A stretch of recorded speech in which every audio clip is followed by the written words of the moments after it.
सबसे अहम बात है कि कोई जातिवाद को नहीं है मेरा कहना। बिल्कुल है। सबसे बड़ी बात है कोई धर्म को नहीं, कोई जातिवाद को नहीं, सबसे बड़ी इंसानियत है। हम्म, थे आया थाने चार रोटी को कहो, हम्म, पानी पियो, कोई थेकुणो मेकुणा माने मतलब को नहीं। हाँ, सबसे बड़ी बात है कि जातिवाद को नहीं मेरा कहना। बिल्कुल बिल्कुल।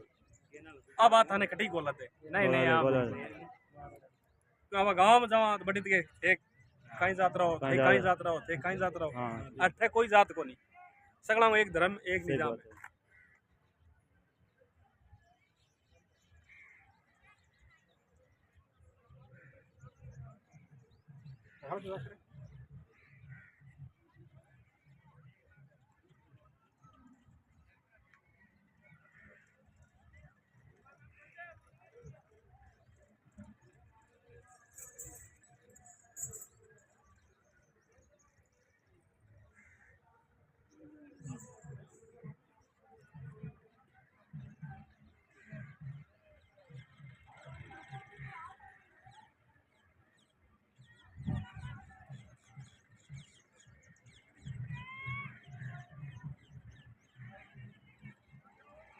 पर बोले आदमी